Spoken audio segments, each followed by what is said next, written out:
A esta hora bajamos el ruido y subimos el entendimiento de lo que importa. Economía, finanzas y realidad internacional. Inicia a las 5 siempre, con la conducción de Fernando Francia, de lunes a viernes a las 5 de la tarde, aquí por CRC 89.1 Radio. Hola, ¿qué tal? Bienvenidos a las 5 siempre. Hoy es lunes 4 de mayo del 2026. Eso quiere decir, bueno, son las 5 en punto de la tarde, 5 y un minuto. Eso quiere decir que usted va a estar al tanto de todo lo que importa en el mundo de la economía, las finanzas y la actualidad internacional, geopolítica y geoeconomía, aquí a las 5 siempre. Algunos de los titulares del material que tenemos para ustedes hoy. Wall Street varios ya no ven recortes de la Fed en Wall Street y entonces se rinden ante esa información de la Reserva Federal de Estados Unidos. Palantir revienta expectativas, ingresos de más del 85% para esta empresa de inteligencia artificial de la cual ya hemos hablado bastante y vamos a seguir hablando sin duda. Hormuz vuelve a tambalear, ataques y drones derribados. La tregua parece que deja de ser tregua.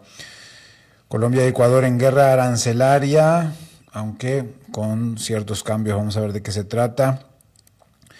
Y mucha información más. Así que bueno, y además en la segunda media hora vamos a tener a José María Barrionuevo, doctor en economía, analista. Vamos a hablar de la economía en Estados Unidos, lo que decidió la Reserva Federal de dejar las tasas quietas y, bueno, ese crecimiento 2% en el primer trimestre anualizado de Estados Unidos, ¿qué significa para la región y qué significa además en plena guerra y otros elementos que marcan la realidad internacional? Además, bueno, es lunes y como todos los lunes tenemos a Javier Escalante y su generosidad para compartir una columna semanal. Va a estar aquí a las 45, así que quédense un rato más. Primero las informaciones, luego la entrevista con José María Barrionuevo, ya conocido por ustedes en este programa, y cerramos con la columna de Javier Escalante. La producción, como siempre, a cargo de Mauricio Sandoval desde Bogotá, Colombia, y en controles el talento técnico de David Guerrero, que hace posible que estés escuchando este programa. Bien, ya como ustedes saben, como lo dijimos, geoeconomía y geopolítica es un poco la columna vertebral de este programa, tratando de traer la información internacional a sus oídos. Y lo pueden encontrar en YouTube como a las 5 siempre, y también en Instagram y en TikTok. Así que, pues, te doy chance ahora mismo si querés entrar a cualquiera de las plataformas a las 5 siempre, el 5 con número para que sea más fácil, a las 5 siempre. Y hoy es 4 de mayo de 2026. Iba a decir 1976 porque hoy hace 50 años nacía el diario El País de Madrid, un referente del periodismo en español sin duda hoy y desde hace ya muchos años. Hace 50 años estaba por terminar la cruenta dictadura franquista en España y pues en ese destape se forjó y apareció El País en un mundo muy distinto. El mundo y el país han cambiado mucho desde aquel entonces y por lo menos desde que yo tengo memoria es un medio referente del que aprendemos, nos informamos, incluso de temas de este lado del mundo, de América Latina. Así que larga vida a la prensa independiente y que siga El País brindando periodismo de calidad, del cual nos nutrimos aquí en este programa también, por supuesto. Así que 50 aniversario del diario El País de Madrid, no quería dejarlo pasar. Si ustedes quieren entrar, elpaís.es, por supuesto que ya lo deben conocer. Bien, vamos al panorama global, a las noticias. Empezamos en Estados Unidos. Las grandes corredoras de Wall Street están cada vez más divididas sobre la Reserva Federal, pero la tendencia reciente es que varias de las empresas corredoras en Wall Street ya no ven que se hagan recortes de tasas en 2026, no creen que eso suceda. Barclays se sumó a ese giro y ahora apuesta por 0 bajas para todo el resto del año en un contexto de inflación más pegajosa, petróleo caro y una Reserva Federal mucho más cauta de lo que el mercado esperaba hace unos meses y con además el cambio en la presidencia. Elon Musk cerró un acuerdo con la Comisión de Bolsa y Valores de Estados Unidos por la demanda sobre su demora en revelar su participación en Twitter en 2022.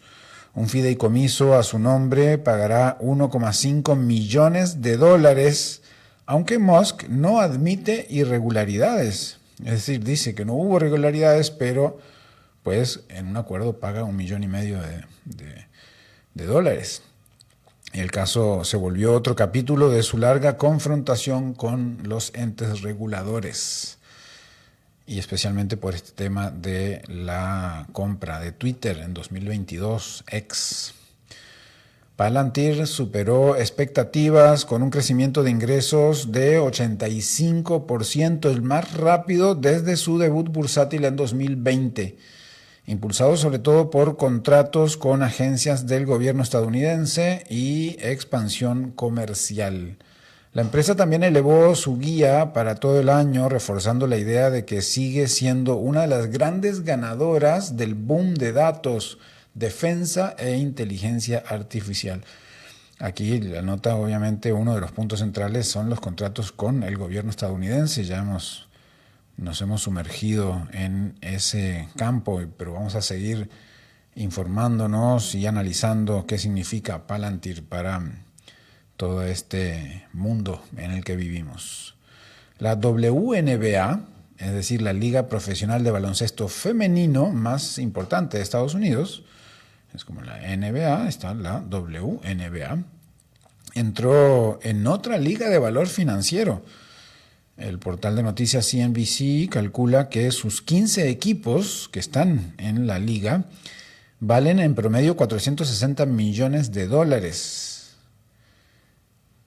un 84% más que la más reciente cuota de expansión de 250 millones que tuvo la franquicia, la liga.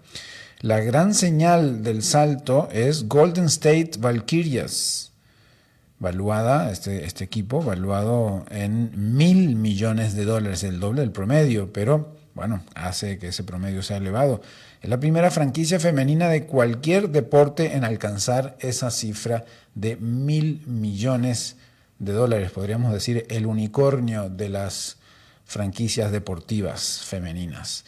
El dato confirma que el negocio es un activo deportivo en plena revalorización y bueno, en Estados Unidos ya suben entonces de nivel de valor financiero, no de valor de lo que vale el deporte femenino, por supuesto, en el baloncesto en este caso. Washington sigue intentando reabrir el paso por el estrecho de Hormuz, mientras la tregua con Irán pareciera que es frágil o se está derrumbando, más bien se ha roto.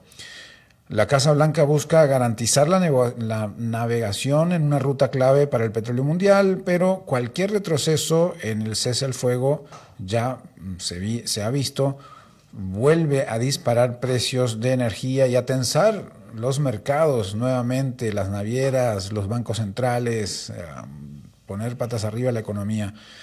Esa tregua frágil en Medio Oriente, pues en realidad ya se quebró después de nuevos ataques en el Golfo. Emiratos Árabes Unidos atribuyó a Irán un ataque con drones que provocó un incendio en la zona petrolera de Fujairah, mientras Estados Unidos dijo haber derribado misiles y drones dirigidos contra buques que escoltaban en el estrecho de Hormuz. El riesgo para la energía y la navegación vuelve a subir y quizás, eso es parte de lo que estamos viendo en los tableros de las bolsas del mundo entero, por lo menos América, Estados Unidos y Europa, que están en rojo. Vamos a Asia. Japón firmó el primer préstamo por $2,200 millones dentro de su compromiso de invertir $550,000 millones en Estados Unidos. 2.200 millones de dólares como primera parte de los 550.000 millones de dólares. El acuerdo muestra hasta qué punto Tokio está usando capital y financiamiento como herramienta estratégica para sostener la relación con Washington en medio de fricciones comerciales y de seguridad cada vez más visibles. También en Japón, miles de personas salieron a la calle en la mayor protesta reciente en defensa de la Constitución pacifista de Japón, mientras la primera ministra Sanae Takaichi impulsa reformas para revisar sus límites al uso de la fuerza. La movilización refleja que el debate sobre remilitarización ya dejó de ser solo geopolítico y se volvió una discusión de identidad nacional. Pero la gente está en contra de la militarización, sale a la calle, pero Sanae Takaichi ganó con ese discurso pues su lugar como primera ministra, así que vamos a ver cómo se resuelve ese material, esas noticias, esa información en pleno desarrollo. En África, el líder de Malí, Assimi Goïta, asumió además el cargo de ministro de Defensa tras los ataques que mataron al anterior titular de esa cartera y expusieron la fragilidad del régimen militar en Malí. El cambio concentra todavía más poder en la Junta y llega en medio de una ofensiva insurgente que volvió a poner en duda la capacidad del gobierno para controlar el territorio. Vamos a Europa. Parece que la relación Europa-Estados Unidos, Donald Trump decidió avanzar con su amenaza de subir los aranceles a los autos europeos hasta 25%, alegando que la Unión Europea no cumplió compromisos previos. La medida golpeó de inmediato a los automotrices alemanas y volvió a tensar la relación comercial transatlántica justo cuando Europa intenta evitar otra escalada con Washington, que ya parece cotidiana, ya parece diaria. Un alza de ese calibre en los aranceles estadounidenses podría costarle a Alemania, en particular, casi 18.000 millones de dólares en producción, según estimaciones citadas por la agencia de noticias Reuters.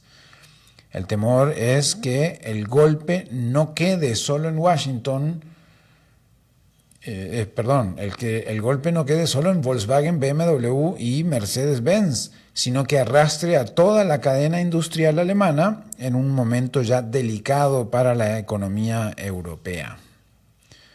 Así que la industria automotriz en el mundo entero está complicada un poco por la emergencia, ¿no? El alza de la producción en China y pues ahora los impuestos en Estados Unidos. La posible reducción de tropas estadounidenses en Alemania está empujando a Europa a discutir un papel más grande dentro de la OTAN. Varios gobiernos europeos ya hablan de acelerar capacidades propias en defensa y depender menos de Washington, una idea que gana fuerza cada vez que Trump vuelve a convertir la seguridad atlántica en instrumento de presión política que no les gusta nada a los europeos, pero que en los últimos años lo han tenido que aguantar. Así que ahora se revisa entonces las prioridades y los papeles que van a tener en la OTAN las distintas partes. En América Latina le decían titulares que el comercio entre Colombia y Ecuador se está desplomando a medida que se intensifica la guerra arancelaria entre ambos países. Según grupos empresariales, las restricciones ya están frenando exportaciones y elevando costos en una relación bilateral clave para manufacturas, alimentos y bienes intermedios, con empresas de ambos lados advirtiendo que la disputa está empezando a dañar empleo e inversión. Sin embargo, justo Ecuador anuncia que baja arancel a productos colombianos y pasa del 100 al 75% en medio de la crisis. Es decir, acaba de anunciar que baja los aranceles. Y habrá que ver cómo se desarrolla esto a nivel informativo porque pues acaba de suceder. Esta rectificación arancelaria ocurre apenas 3 días después de que entrara en vigor el gravamen máximo del 100% que hace ya unas semanas habían anunciado. Así que, bueno, de todas maneras se desploma el comercio entre ambos países, aunque haya señales mixtas. En Colombia, la economía de Bogotá, de la capital colombiana, creció 4,6% en el tercer trimestre de 2025, una mejora clara frente al 2,2% del mismo periodo en 2024 y al retroceso de 1,3% de 2023. Es decir, en 2023 había estado más alto, en 2024, y ahora crece 4,6%. La economía de Bogotá, de la capital de Colombia. Aún así, esa capital sigue por debajo del ritmo que mostraba en 2022, cuando había avanzado 9,1%, señal de que la recuperación existe, pero todavía no recompone toda la fuerza perdida de Bogotá. En Argentina, Javier Milei restituyó el acceso de la prensa a la Casa Rosada después de que una prohibición desatara críticas dentro y fuera de Argentina. El gobierno retrocedió ante el costo político de una medida vista como otro intento de restringir la cobertura presidencial en un clima ya muy tenso entre el oficialismo y buena parte de los medios, y además justo que se da en marco del Día Mundial de la Libertad de Expresión, que fue ayer 3 de mayo. Recordemos que ni siquiera la dictadura militar argentina había restringido esa zona de prensa en la Casa Rosada, inaudito. En México, los analistas consultados por el Banco de México subieron su expectativa de inflación para 2026 a 4,38% y recortaron la de crecimiento a 1,38%. También prevén que Banxico siga bajando la tasa de interés y la lleve a 6,49% desde el 6,75% actual. El cuadro, resulta incómodo porque menos crecimiento esperado y más inflación proyectada al mismo tiempo es complicado para la realidad mexicana, sin duda. A nivel empresarial global, Tim Cook, el CEO de Apple, advirtió que la crisis de memoria seguirá golpeando, a todas las empresas relacionadas con nube, informática, tecnología, pero específicamente seguirá golpeando a Apple, y que el costo de esos componentes tendrá un impacto cada vez mayor en el negocio, el costo de la memoria. La empresa ya gastó más en chips de memoria solo en marzo que en trimestres completos anteriores, y anticipa que esos precios podrían cuadruplicarse en los próximos meses con presión directa sobre productos como el iPhone. Así que todos los aparatos tengan cada vez más memoria, sin duda, impacta en toda la cadena de producción. Bien, vamos a algunos... tenemos este pequeño panorama bursátil de los lunes.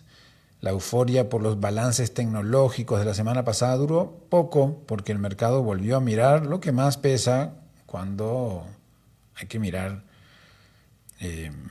a nivel de información, pues la guerra, ¿no? La guerra de Estados Unidos, el petróleo, la inflación y las tasas largas. Esta vez el golpe vino por la escalada en torno a Irán, a la guerra de Estados Unidos y Hormuz.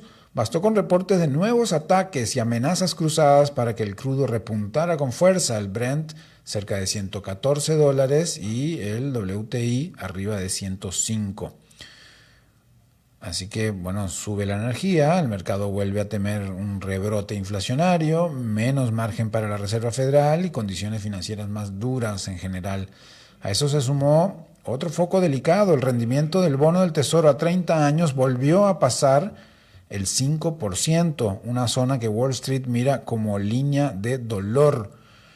Si el dinero de largo plazo se encarece, sufren acciones, vivienda y especialmente los papeles de crecimiento más cortos, más caros. Por eso, aunque la temporada de resultados sigue mostrando fuerza en inteligencia artificial y semiconductores, hoy pesó más el giro defensivo. ya al cierre de las bolsas en Nueva York. Es decir, los balances entusiasman, pero los que vimos la semana pasada, todas las euforias y grandes ganancias y entusiasmos de las grandes tecnológicas, y eso contagia a todo Wall Street, especialmente el Nasdaq, pero pues obviamente a todos. Pero la guerra es la bofetada de la realidad. La guerra de Estados Unidos vuelve a fijar el precio del riesgo y el apetito por él de los inversionistas. Así que las bolsas más o menos quedan. Dow Jones baja 1,13%, Standard & Poor's baja 0,41%, Nasdaq baja 0,19%, la bolsa de Nueva York baja 0,64%, Toronto baja 0,74%, Eurostoxx baja 2 puntos completitos, 2,0%. En Londres bajan 0,14%, en Frankfurt baja 1,24%, en París baja 1,71%, en Madrid baja 2,39%, en Tokio sube 0,38% y el Nikkei sube 0,38%, Topix sube 0,04%, Hang Seng de Hong Kong sube 1,24%, China continental baja 0,06%, Sydney baja 0,38% y MSCI Asia Pacífico sube 0,13%, casi siempre Asia en tono distinto porque cerró hace unas cuantas horas más. Bien, vamos a nuestro segmento en profundidad. Como les decía, ayer fue el Día Mundial de la Libertad de Prensa y Reporteros Sin Fronteras sacó un informe más estas semanas respecto a la libertad de prensa en el mundo. El nuevo informe de Reporteros Sin Fronteras muestra una caída global fuerte de la libertad de prensa y sitúa a 2026 en un punto especialmente delicado. Por primera vez, más de la mitad de los países del mundo quedan en categorías difíciles o muy graves. Y el indicador legal fue el que más se deterioró. Señal de que el periodismo está siendo cada vez más criminalizado.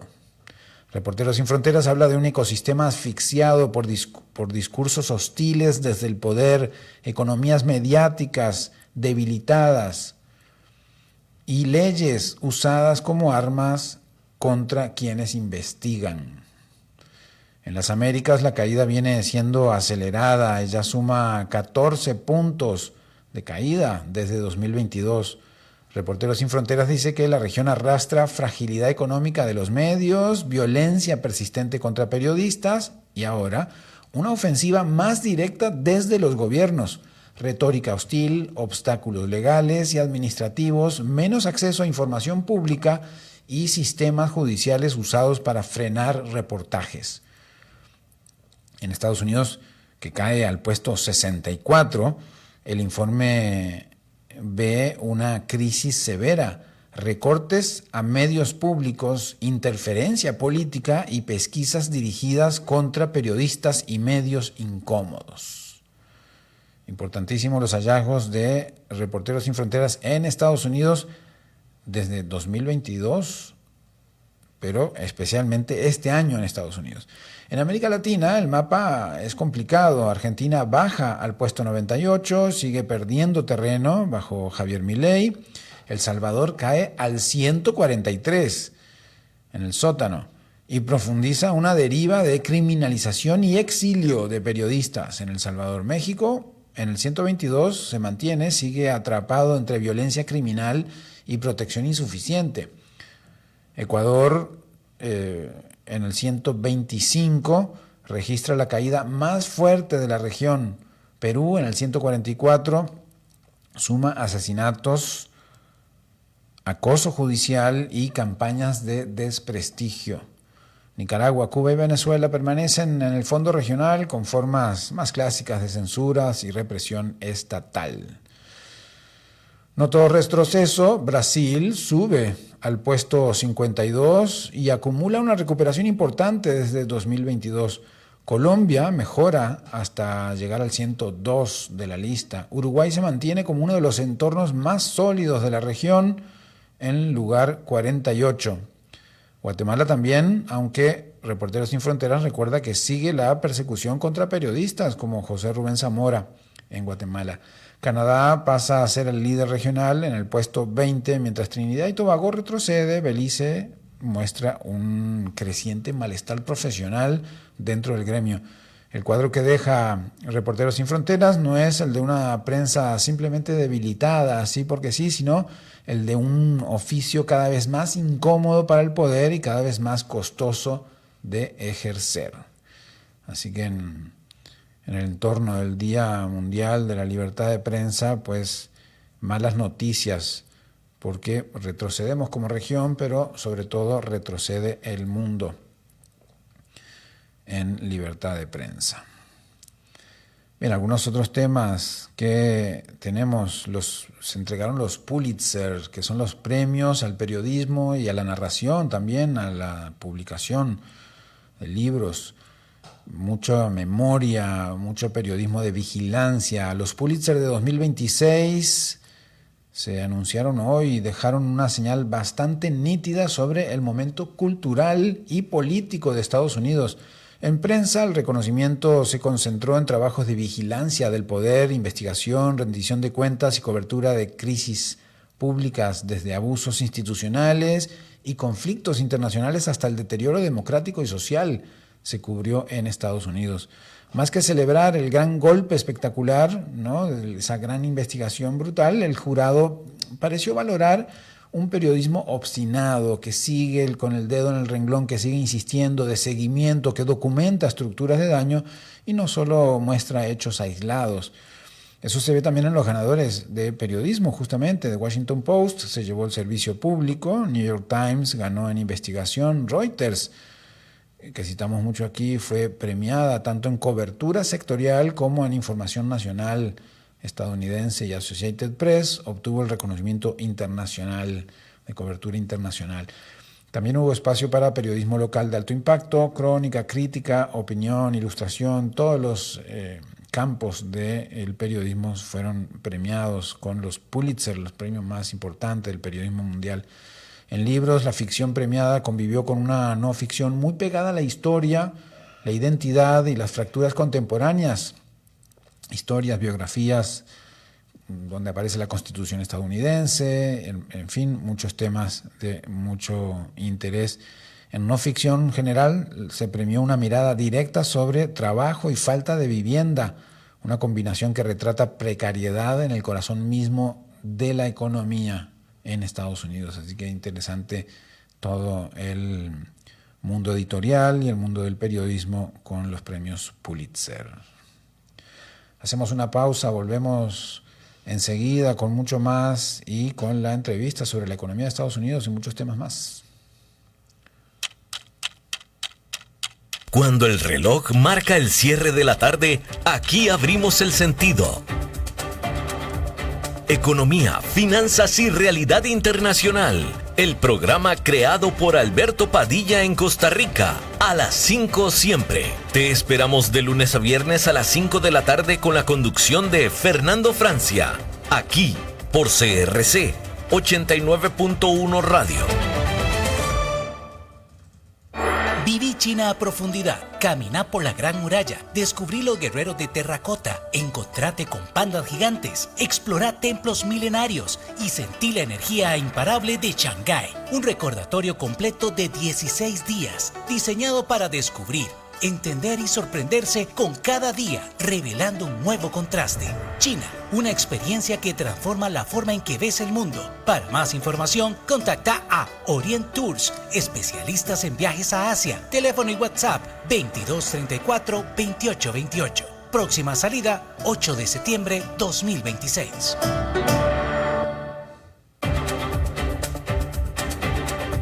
Regresamos a las 5 siempre con Fernando Francia.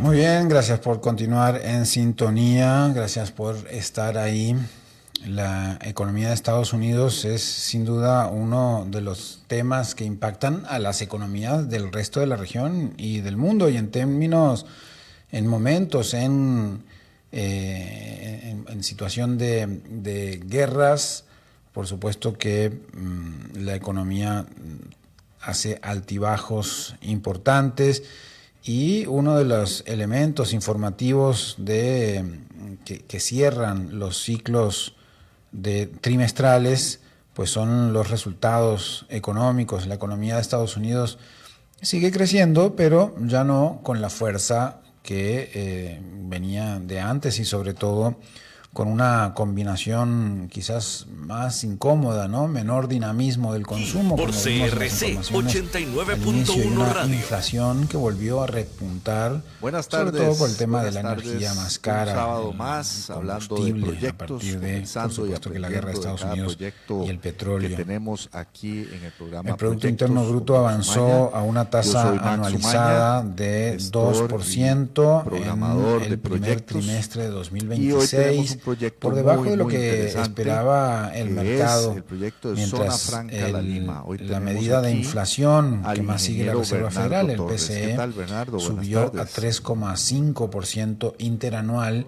gracias componente por el espacio. subyacente quedó en 3,2%. También nos acompaña En otras palabras, el Estados Unidos especialista no en está en proyectos, Oscar recesión, Monge, en forma pero remota. Creo que sí andas por en ahí, una Oscar, zona si puedes pues de hablarnos. mayor fragilidad, ¿Me escuchan? crecimiento Sí, te escucho. moderado, Pues más sí, bien aquí bajo, estamos, a la orden. Un consumidores saludo menos fuertes, al invitado de hoy. y Y aquí estamos precios para la orden. de la Claro que sí. energía que vuelven Bien, a bien. complicar el Ok, panorama, y bueno. todo esto hace un cóctel complicado que los sectores ya lo están sintiendo y resintiendo en Estados Unidos.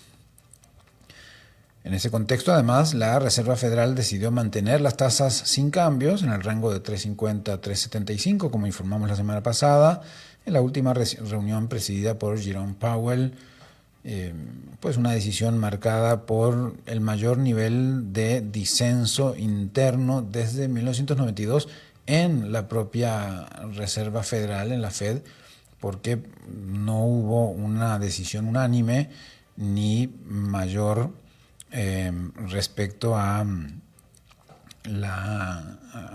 esa decisión que toma cada vez que tienen estas reuniones periódicas, ¿no?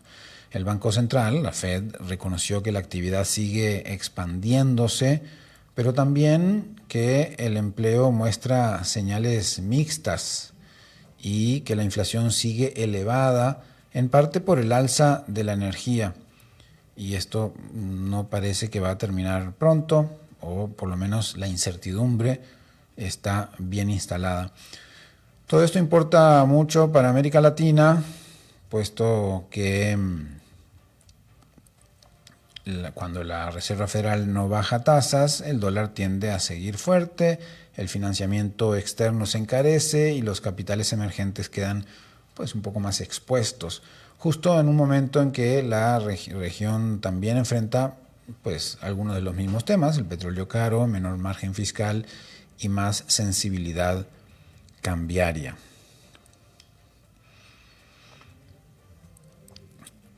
Bueno, vamos a conversar en minutos nada más sobre estos temas, pero voy a seguir pues informando de este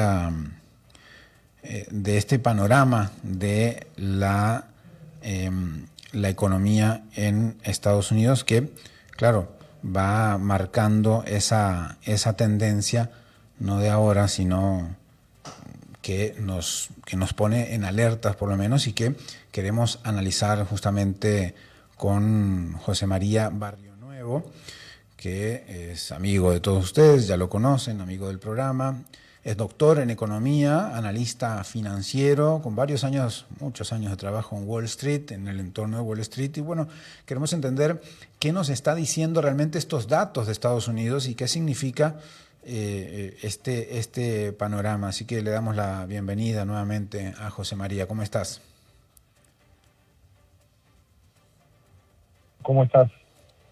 Bien, un gusto estar en contacto contigo nuevamente, José María, empecemos por esta especie de foto general que a los economistas les gusta, bueno, y en general al mundo de los mercados en los trimestres, pues mostrar unos datos, ¿no? Y en este caso el dato de crecimiento del 2.0% en el primer trimestre anualizado, ¿qué señal nos da, José María?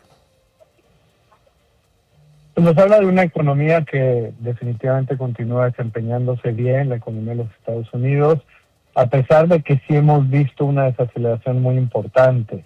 Hay que recordar que cuando terminó el presidente Biden, el crecimiento estaba en 3.9%, cerca del 4%, y bueno, hoy en día estamos a la mitad, ¿no? Entonces, evidentemente hemos visto una desaceleración muy importante, pero en un contexto donde empezamos de una base sumamente favorable, y eso es obviamente lo que ayuda a que la economía se mantenga pues relativamente bien, en un contexto también donde los ganadores, por así llamarlo, o los que están mejor, pues son los que están dentro de los sectores de inteligencia artificial, las criptomonedas, los sectores que favorece el gobierno del presidente Trump. Y el resto de la economía sigue, pues lamentablemente está en una posición bastante más difícil, ¿no? Este crecimiento es muy sesgado, muy limitado y beneficia a poca gente. Y se suma al dato de una inflación cercano como el 3,5%, que para un entorno estadounidense ¿es alto o es normal? No, es muy alto. El objetivo de inflación de la Reserva Federal es del 2%. Y antes de la pandemia la inflación siempre estuvo alrededor del 2%, inclusive un periodo de tiempo breve que estuvo un poco más abajo, pero 2% es el número, digamos, normal, el número al que busca dar la Reserva Federal. La realidad es que es cierto que a partir de que llegó Powell, que ya se está yendo, pero a partir de que él llegó, pues sí hubo un deterioro importante, sobre todo después de la pandemia, ¿no? En la pandemia la inflación pues llegó al 10% y apenas ahí él empezó a enfocarse en que había que apretar las condiciones monetarias, perdiendo todo un año, iniciando el periodo de restricción hasta el 2022, pues un retraso muy importante, que obviamente ha llevado a una inflación que se mantiene muy alta, que tiene mucha inercia y que deteriora, por supuesto, el nivel de vida de la gente. Por eso es que estamos viendo que la gente está muy insatisfecha, muy enojada, muy molesta, descontenta con todo este problema inflacionario, que lamentablemente las políticas del presidente Trump lo han hecho mucho peor, especialmente en lo que se refiere a tarifas y ahora la guerra contra Irak, que afecta por supuesto el precio del petróleo y de la energía y los fertilizantes y muchos otros bienes, contribuyendo a una mayor inflación, como tú lo señalaste, y aunque hoy en día está al 3,5%, pues todavía hay un riesgo de que pueda acercarse hacia el 4%, que es un deterioro muy, muy importante. La realidad es que mientras estuvo Powell, pues hubo un deterioro fuerte. Estamos hablando de que lleva 6 años tratando de llegar al 2%, y si bien ahora la guerra de Irak pues lo saca un poco, la realidad es que él nunca estuvo muy enfocado en llegar a ese 2%, ¿no? Que ese fue un error muy grave, porque obviamente eso es algo que le importa muchísimo a la gente. El costo de vida es el factor número 1 de insatisfacción y descontento de la gente de los Estados Unidos hoy en día en todas las encuestas. Ahora, en el balance, digamos, de responsabilidades, lo que oigo de lo que nos decís, pues está un poco mixto, ¿no? Un poquito la Reserva Federal, un poquito, bueno, obviamente la guerra contra Irán, que de alguna manera iba a impactar pues a la energía, pero que la energía termina impactando todo lo demás. Es decir, se arma como un cóctel ahí que no es beneficioso, ¿no? Sí, de acuerdo, sí, como te mencioné, las políticas del presidente Trump se han contribuido mucho a aumentar la inflación, tanto las tarifas como la guerra, pero sin duda que el que nunca haya habido un objetivo o acciones de política monetaria serias para llegar a ese 2% antes de que llegara Trump, estamos hablando de Trump, obviamente que tiene poco más de un año, pero Esto viene desde el 2020, ¿no? Y nunca ha estado en el 2%, ni relativamente cerca de una manera pues razonable. Y como te menciono, ya llevamos 6 años, entonces el punto de partida es muy malo y por supuesto que eso no ayuda. Y sin duda lo que está pasando ahora pues definitivamente lo agrava. Pero si tú hubieras empezado en 2, pues a lo mejor estás en 2.5, te puedes ir a 3, que no es bueno, pero es una diferencia importante. Ya cuando empiezas a irte a 4, ya tus riesgos que te puedes ir rápido a 5, ese tipo de deterioro, pues es importante tomar en cuenta. Y eso definitivamente no tiene que ver con Trump, eso tiene que ver con Powell. Por eso también Trump estuvo insatisfecho con él desde hace mucho tiempo, pero definitivamente que bueno, ahora obviamente tiene una oportunidad de cambiarlo. Irónicamente, hoy en día lo que deberíamos de ver es que la Reserva Federal empiece o se mantenga enfocada con la nueva, el inicio del señor Kevin Warsh, el nuevo presidente de la Reserva Federal, se mantenga enfocada en bajar la inflación. Y él normalmente ha sido muy hawkish, lo que se llama como un halcón, ¿no? Muy fuerte, muy estricto, y en contra de cualquier tipo de inflación. Entonces lo que uno esperaría es que no baje la tasa de interés y que más bien la mantenga ahí por un buen tiempo. De hecho, eso es lo que los futuros y el mercado de los Estados Unidos, los mercados de bonos, están descontando hoy en día, que no va a haber reducción de tasa.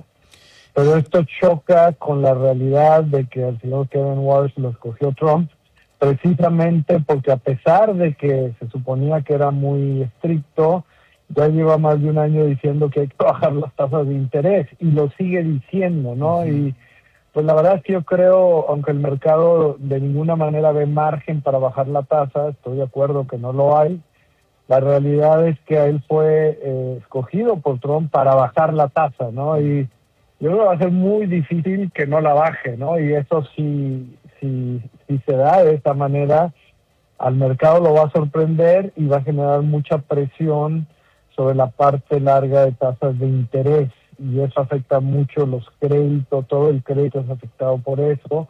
Entonces estamos hablando aquí que hay un riesgo importante que en todo este escenario adverso, pues de una desaceleración que se ha venido dando, pero empezaste de un nivel muy bueno. Y el problema es que se sigas desacelerando y obviamente puedas eventualmente entrar a una recesión, que ese es obviamente el escenario más desfavorable. Uno de los temas que creo que vos has comentado mucho, José María, y bueno, en general los economistas de América Latina, es que la política económica no debería definirse en casa presidencial, sino técnicamente en los bancos centrales, ¿no? En la Reserva Federal en este caso. Sería una injerencia. Sí, y la Reserva Federal además es independiente, o sea, todo lo que hace Trump pues es totalmente pues inapropiado, inclusive hasta ilegal en el contexto de cómo opera la Reserva Federal en Estados Unidos, pero evidentemente pues a él lo tiene sin cuidado y lamentablemente pues las cortes lo han dejado prácticamente hacer todo lo que él quiera, y en ese contexto pues sí afecta la independencia, esa es la preocupación. Pero bueno, ahora ya va a tener a un presidente de la Reserva Federal que él escogió, entonces evidentemente pues ahí sí va a haber, yo creo que ya ese tema de ser tan público en criticar, inclusive insultar al presidente de la Reserva Federal, que eso es muy negativo, pues todo eso ya va a terminar, ¿no? Yo creo que cualquier diferencia no la va a sacar pública, sino que al final la va a hablar directamente. Y yo no creo que la posición de Trump haya cambiado lo más mínimo. Por eso es que lo que es importante aquí es que los mercados no esperan que bajen las tasas de interés. Entonces, si bajan, lo que pasa es que las tasas de largo plazo empiezan a subir, porque al bajarlas tú, el mercado empieza a descontar que estás aceptando y tolerando mayor inflación hacia el futuro y quiere ser compensado por eso. Entonces la curva empieza a tener una pendiente muy positiva que va a desalentar al crédito y a la actividad económica, y nuevamente con todas estas políticas que han sido pues bastante adversas, pues el escenario final sin duda va a ser una recesión, ¿no? Evidentemente Ese es el riesgo más importante, y esta desaceleración pues puede acelerarse sobre todo hacia la segunda mitad del año. Y el problema es que le quedan todavía muchos años o varios años a Donald Trump como para que ese sea problema de otro, ¿no? De acuerdo, pero tienes la elección de medio término en noviembre, que eso pues ya es relativamente pronto. Y ahí la perspectiva es que los demócratas van a ganar nuevamente, y aquí el riesgo y la posibilidad es que ganen las dos cámaras, como está la gente, porque el descontento es extremo. O sea, estamos hablando de el 72% de la población dice que el presidente no ha hecho nada para bajar el costo de vida. El 70% se le hace todo esto, que la inflación se mantiene muy alta. El 66% dice que el tema de Irán se ha manejado muy mal, y la inmensa mayoría, el 80%, dice que nunca te deberías de haber metido ahí. Inclusive la gente más cercana a Trump, todo este movimiento de MAGA, lo han criticado muy abiertamente, porque él fue muy claro en su campaña de que había que salirse de conflictos, no crear nuevos. Y lo único que ha estado haciendo es crear nuevos. Algunos tienen un efecto, digamos, pues realmente favorable, como es el caso de Venezuela. O sea, Venezuela nunca iba a cambiar si no intervenía.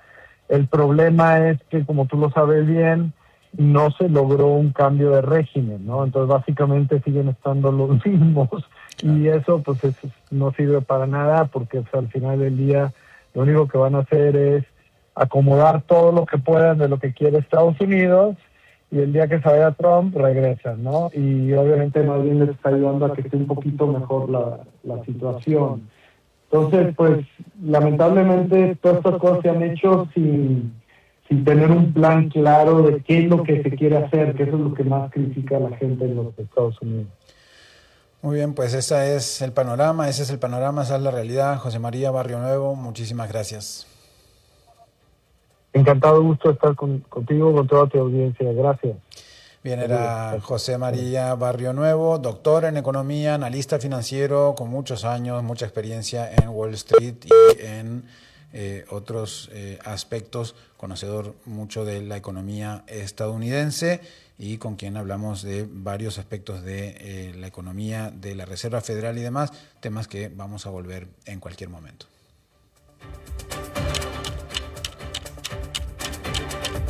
A las 5 siempre presenta columnista del día, Javier Escalante, abogado, ex negociador comercial y ex embajador de Costa Rica en Qatar, con sus puntos de vista sobre derecho y relaciones exteriores. Aquí, a las 5 siempre, con su anfitrión, Fernando Francia, por CRC 89.1 Radio.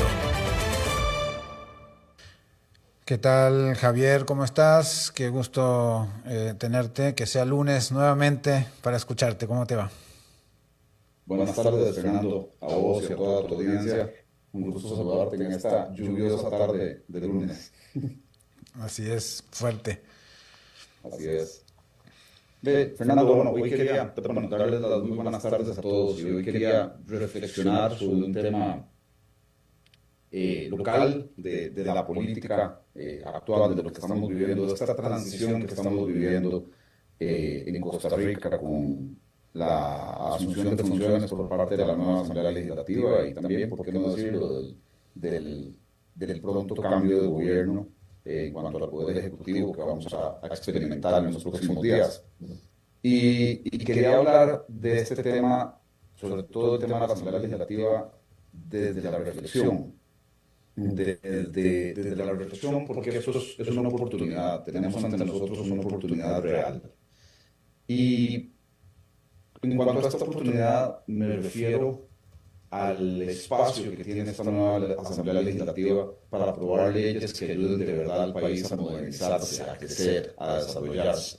Costa Rica necesita avanzar, y necesita hacerlo con mucha seriedad, necesita hacerlo con visión de largo plazo, necesita hacerlo con un sentido de responsabilidad histórica. Y hay muchísimo por hacer en el país, como sabemos, en temas de infraestructura, que sigue siendo una de nuestras grandes deudas, puertos, carreteras, proyectos de movilidad masiva de personas, obra pública que impacte productividad y calidad de vida de los ciudadanos.